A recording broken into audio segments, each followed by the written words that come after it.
Morning everyone. Chapter 1 arrival of European in India. ठीक है, इसके पहले आपने जो प्रीवियस वीडियो थी हमारी उसमें आपने इनकी यूरोपियन कैसे आए ये रीड किया, उसके बाद सी रूट कैसे डिस्कवर हुआ ये पढ़ा।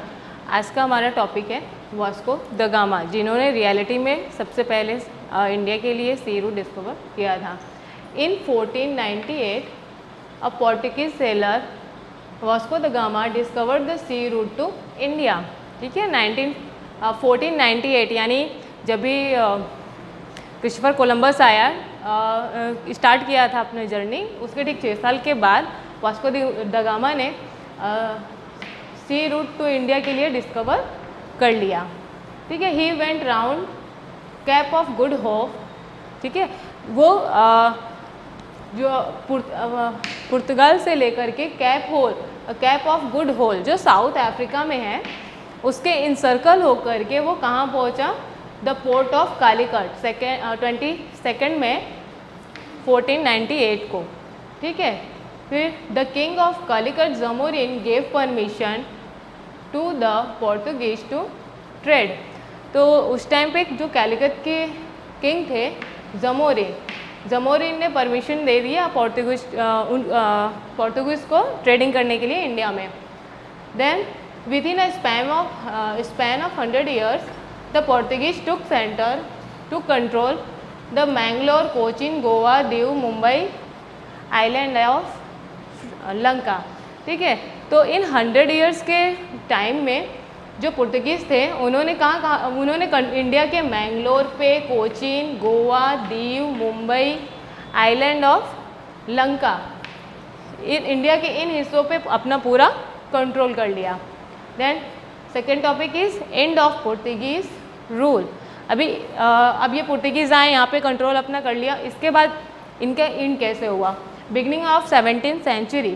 ठीक है, जब भी 17th century की स्टार्टिंग थी, the Portuguese expanded their trade to Bengal. The subedar of Bengal complaint about the Portuguese activities to Mughal emperor Shahjahan. ठीक है, तो 17th century के बिगनिंग में जो इंडिया के एम्परर थे वो कौन थे? शाहजहाँ। तो शाहजहाँ और उस टाइम जो बंगाल का सूबेदार था उसने शाहजहाँ को कंप्लेंट की कि जो पुर्तगीज़ की एक्टिविटीज़ थी वो उसको ठीक नहीं लग रही थी इंडिया के लिए, तो उसने उसके लिए कंप्लेंट की। ठीक है, देन आफ्टर दैट इसके बाद emperor's orders Hooghly fort was demolished. तो एम्परर के ऑर्डर पे जो हुगली फोर्ट था वो क्या किया गया? उसको डिमोलाइज कर दिया गया। And Portuguese ships were burn, और जो पुर्तगीज शिप्स थे उन सबको जला दिया गया। In this way the Portuguese rule came to an end, और इस तरह से जो पुर्तगीज़ रूल था इंडिया में वो पूरी तरह से ख़त्म हो गया। अब पुर्तगीज़ का रूल ख़त्म हो गया। इसके बाद इंडिया में डचेज़ आए।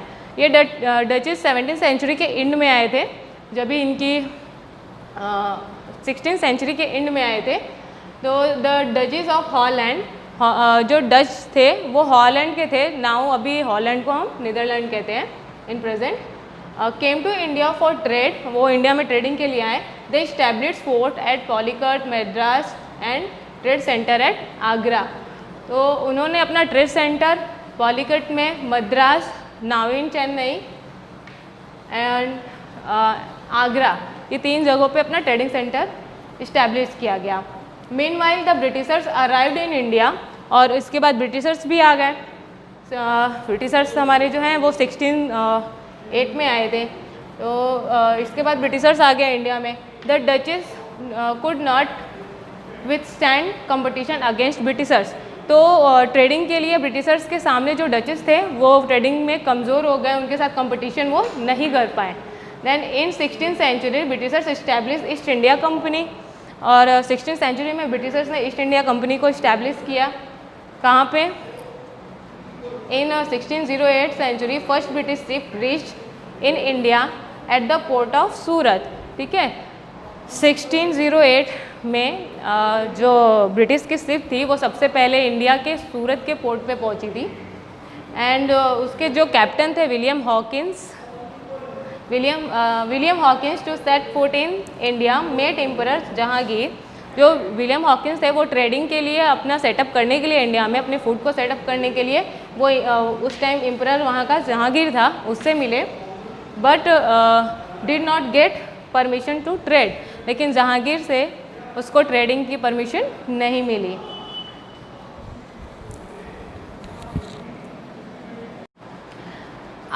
After that, Sir Thomas Roy, who obtained permission to set up a trade center at सूरत। बाद में जब हॉकिंस ने इंडिया में ट्रेडिंग करने के लिए परमिशन नहीं ले पाए, तो जो ब्रिटिशर्स थे उन्होंने अपना कैप्टन चेंज किया और उसके बाद सर थॉमस रॉय को भेजा, जिन्होंने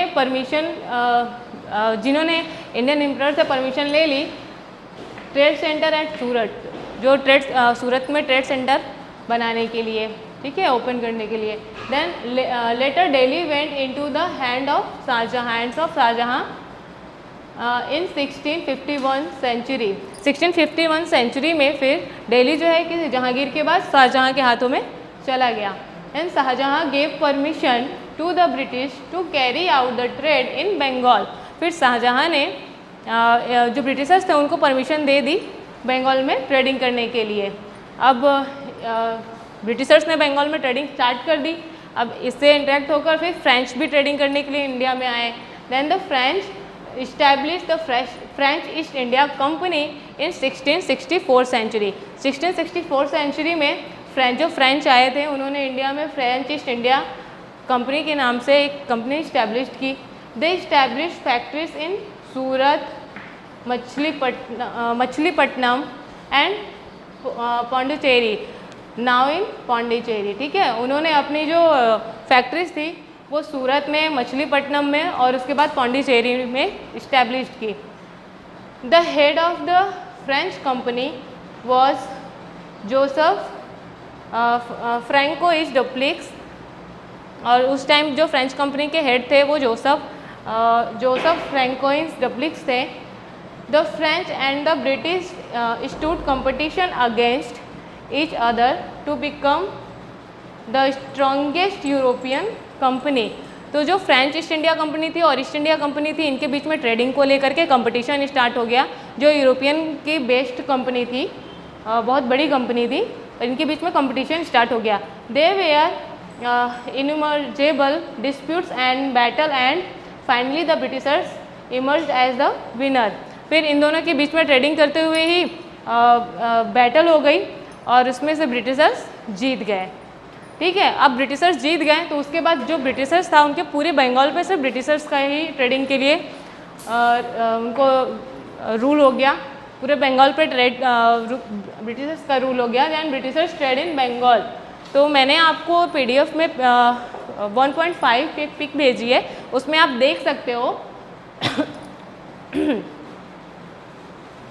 They started trade on the banks of the river Hooghly and established fort in 1651 century. तो जो पहली पिक्चर है वहाँ से उन्होंने ट्रेडिंग स्टार्ट की थी ब्रिटिशर्स ने, और जो वो बैंक ऑफ हुगली रिवर थी बंगाल में, वहाँ से उन्होंने अपने सबसे पहला फोर्ट इस्टेब्लिश किया था 1651 में। The fort were garrisoned for their protection of the factory and got the permission from the Mughal Emperor Aurangzeb to trade without paying taxes against annual payment।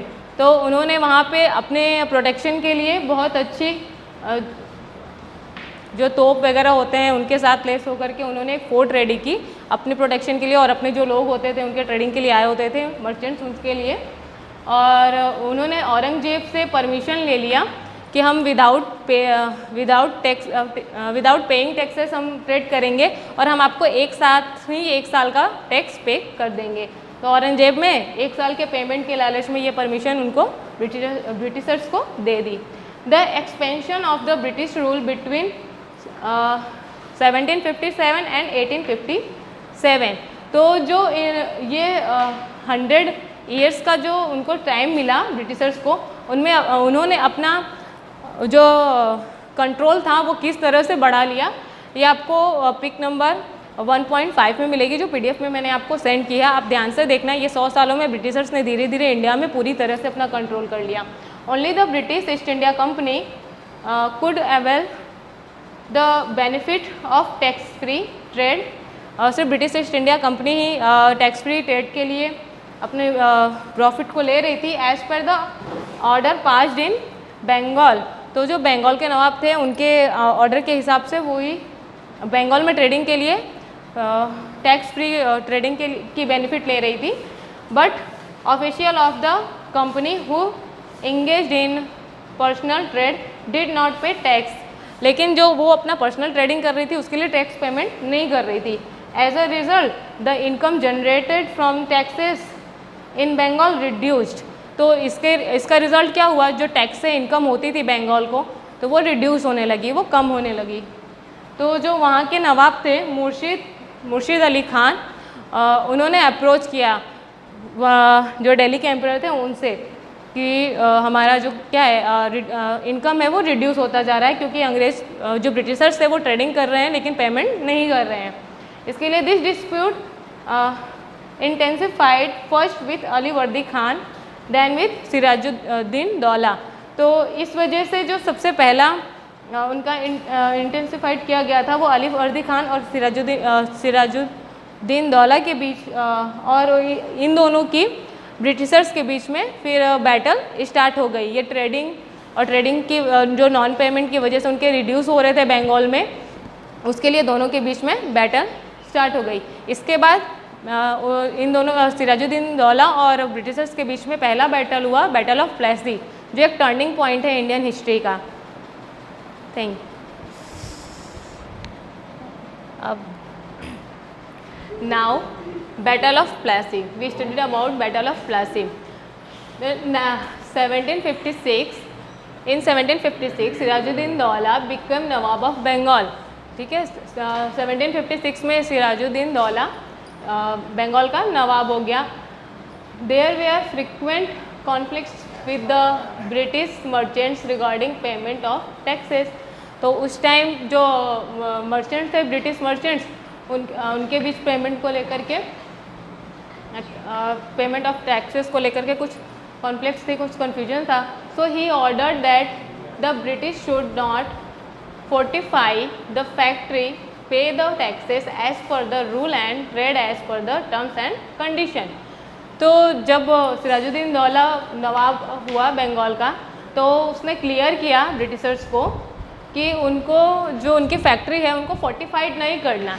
ठीक है, तो फोर्टिफाइड नहीं करना, अपनी आर्मी नहीं लानी, एंड जो टैक्सेस की पेमेंट थी वो जो रूल था उसके हिसाब से उनको पेमेंट करनी ही है, वो उसको छोड़ नहीं सकते। ठीक है, then trade as per terms and condition, और जो उनकी ट्रेडिंग है वो जो ट्रेड और कंडीशन बनाई गई है रूल ट्रेडिंग करने के लिए बंगाल में, उसके हिसाब से ही होनी चाहिए थी।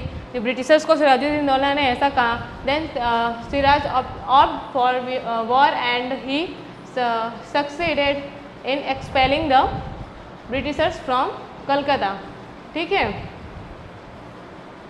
तो अभी जब ब्रिटिशर्स से उन्होंने ऐसा कहा और ब्रिटिशर्स उनकी बात सुन नहीं रहे थे, तो सिराजुद्दीन दौला के पास कोई भी और ऑप्शन बचा नहीं, तो उन्होंने वॉर को चूज़ किया इसके लिए, और फॉर वॉर, और वो इसमें सक्सेड भी हुए, और expelling the British from Calcutta. ठीक है, और कलकत्ता से ब्रिटिशर्स को हटा दिया। What would happen after this, और इसके बाद फिर क्या हुआ। अभी ब्रिटिशर्स और जो वहाँ के नवाब ऑफ बंगाल था उनके बीच में तो तनाव हो गया पूरा। Then the British counter attack under the leadership of Robert Clive. तो इसके बाद जो उनके लीडरशिप हुए रॉबर्ट क्लाइव, उनके साथ उन्होंने ब्रिटिशर्स ने काउंटर अटैक कर दिया। ठीक है, then Clive brave Mir Jafar the commander in chief of Sirajuddin Daula. जो उस टाइम पे सिराजुद्दीन दौला का कमांडर इन चीफ था मीर जफर, उसको अपनी तरफ मिलाया विथ और ये उससे ये प्रॉमिस किया to pass the throne of Bengal, कि अगर वो सिराजुद्दीन दौला को मार देगा तो वो बंगाल के जो थ्रोन है, जो ताज है, वो किसको दे देंगे, मीर जफ़र को दे देंगे, तो वो वहाँ का उसे बंगाल का नवाब बना देंगे। To and convicted him to join the their side, और इस तरह से उसको अपने साथ में मिला लिया। Then after with his help Robert Clive defeated and murder Sirajuddin Daula in the battle of Plassey in 1757। In 1757 में इसके बाद उसकी हेल्प से, मीर जफ़र की हेल्प से सिराजुद्दीन दौला को का मर्डर कर दिया, उसको हरा दिया और उसका मर्डर कर दिया बैटल ऑफ प्लासी में। जो ये बैटल ऑफ प्लासी पूरे पलास नाम का एक ट्री होता है जो रेड कलर से फ्लावर होती है उनके बीच हुई थी, इसलिए इस बैटल का नाम बैटल ऑफ प्लासी रखा गया था। This was the first war fought by the company in the India. तो इंडिया में ये कंपनी जो थी, ईस्ट इंडिया कंपनी जो ब्रिटिशर्स की थी, उनकी तरफ से ये इंडिया में पहला वॉर था। Which mark the beginning of the British rule in India, जो मार्क करता है ब्रिटिश रूल इन इंडिया का। ठीक है, thus this war is considered to be a turning point in the history of India.